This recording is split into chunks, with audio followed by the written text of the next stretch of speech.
there are things that play into muscle structure, okay, genetics, that sort of thing. So in our body, we're going to have what's called slow and fast fibers. When we look at the slow and the fast fibers, what we're saying is they're going to be a slow twitch. Think about the contraction. Fast twitch, okay? So therefore, the slow, they contract more slowly, they're smaller in diameter, but they have a better blood supply. Therefore, lots of mitochondria, less ability to fatigue, and they have a lot of myoglobin, which is the blood from part of the blood supply and makeup. These are the ones that are, for example, muscles that help with posture. The deeper muscles of the back, okay, these are the muscles that are very red in color. They're small muscles, actually, okay, and they are very fatigue resistant, all right? If we compare it to something that we can understand, okay, this would be the dark meat of the chicken. All right, think about what would be in the legs, the wing, and thighs, and so forth, because of the high blood supply. All right, if it's a fast twitch, they're going to occur quickly. They're going to have the ability to break down the ATP quickly. The blood supply is not as great. Mitochondria, not as much.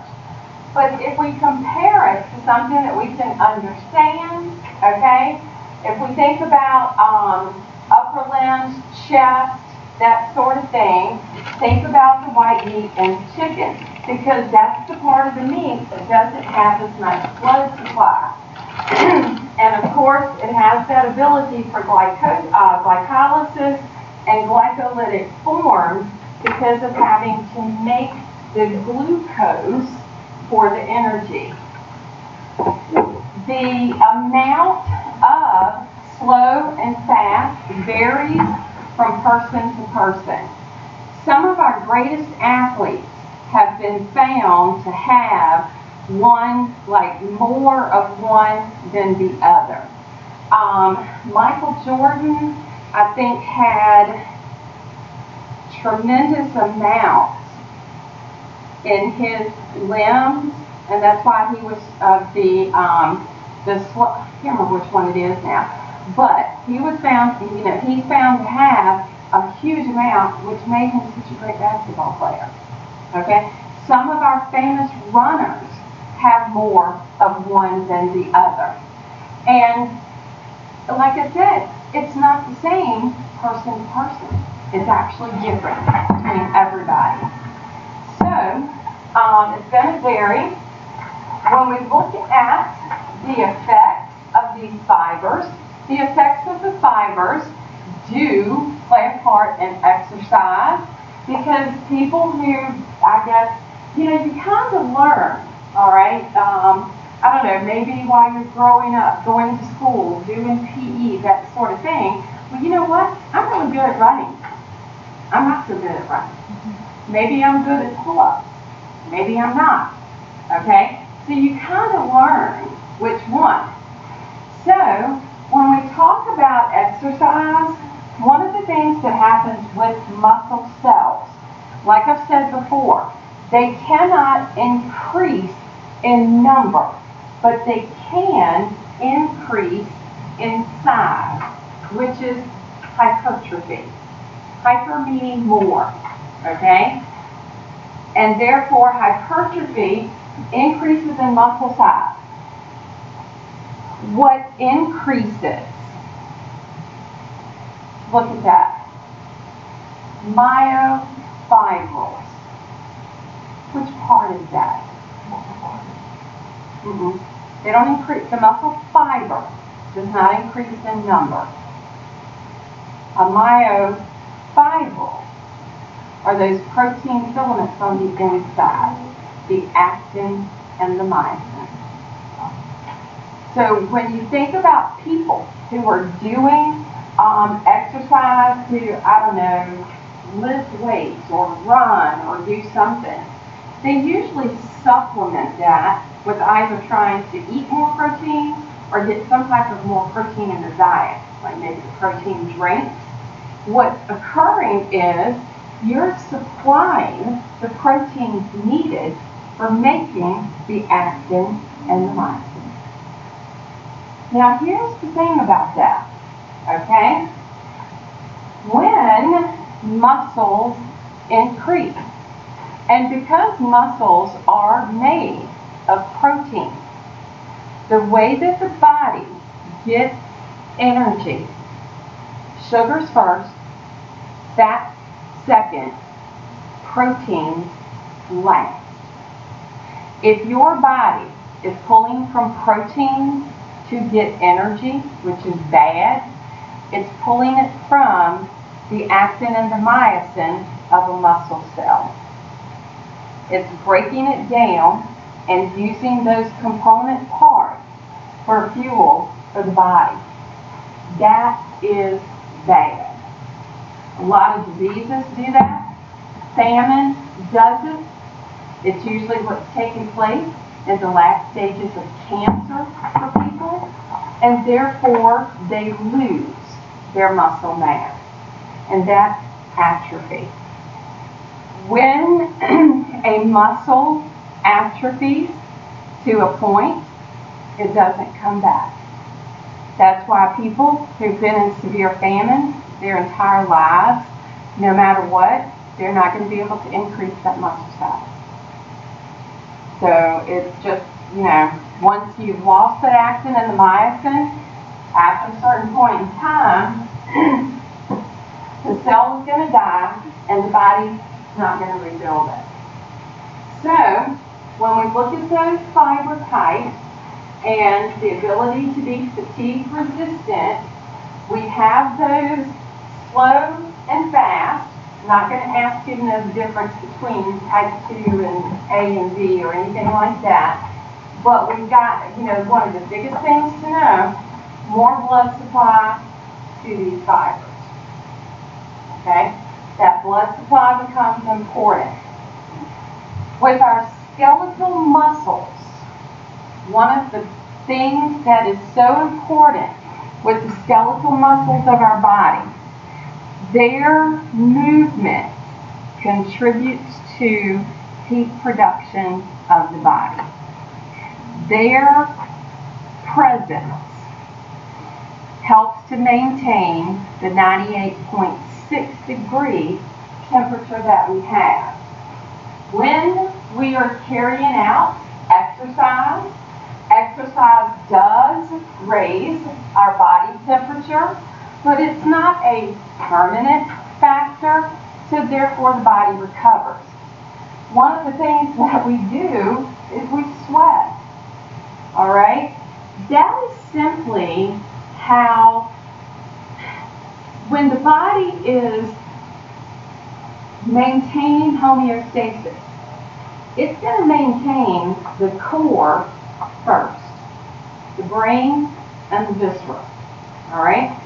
If the blood gets too hot, that's where, as it passes through all the tissues of the body, the vessels dilate at the skin level, and the heat gets pushed out, and you're sweating. Now, if the blood gets too cold, those vessels, they're going to constrict. Blood's going to come back to this core area, and it's going to be like, okay, I'm staying right here where I can keep some heat in, and that's why everything else gets really, really cold, and in some cases, if it goes on for too long, stuff falls off. So, in cases where we get really, really cold, such as you can't control it, and you're just like shivering, you have no control over it, your body's doing that. Your body's doing that to build up the heat, to warm up that blood. So now, let's take a quick peek at the other two, smooth and cardiac. Both of these will be continued in part 2, but we can't forget about them because they are muscle. With smooth muscle, the stuff that you see with like a hollow organs, like the intestine, stomach, bladder, that sort of thing, okay? Anyway, okay, so smooth muscle. It is not striated, which means that banding of the actin and myosin is not present.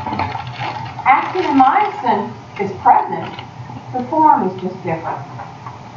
The fibers are smaller, they're spindle shaped, they're all a single cell, they have their own nucleus, we have more actin than myosin. They have these indentations called caveolae, and basically like a cave in the tissue.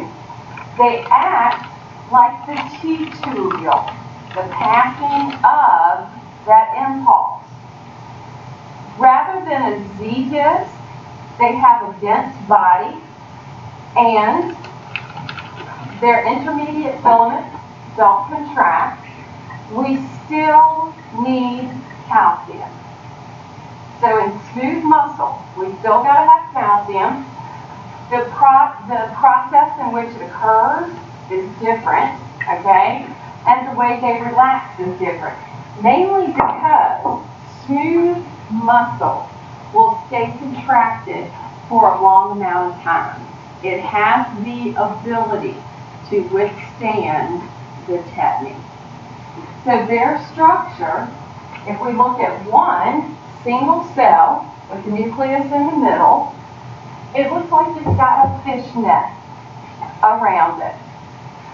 Each one having its own dense body with our filaments attached. In between is sort of similar to those actin and myosin. When it gets an impulse, these still shorten in on each other, and when they shorten in, it basically makes the cells push together. And so whatever's happening, like if this were intestines, okay, as the cells shorten and that product is right here, when it stretches back out, it gets propelled to the next section. So that's kind of cool with smooth muscle. Because a lot of what smooth muscle does is to push something forward, okay, to make it move throughout the body. Smooth muscle can be as a unit, like an entire sheet, or we can call it visceral, meaning that whole sheet of the cells act together. Think about propelling the food through the intestine. That area looks like it's working together to propel it to the next, and to the next, and to the next, okay? It can be multi-unit. Good example, blood vessels. The smooth muscle attached to the hairs in our skin, the erector pili muscles, okay? So, this right here is going to get really interesting in part 2. The smooth muscle is going to be present. Oh, I'm not getting into that. I should have taken it out. I'm not going to ask y'all any questions about that. I've mentioned it several times. It can withstand tetany. Okay?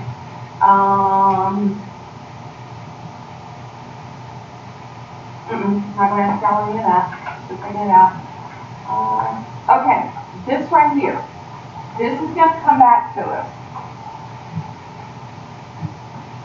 The nervous system plays a part in how smooth muscle acts. Okay, that is going to be coming back to us. It does have neurotransmitters, just like skeletal muscle did, just a little different, you know, they're different. Hormones can affect smooth muscle, which is going to be interesting. And the receptors that are found in the membranes of the cell.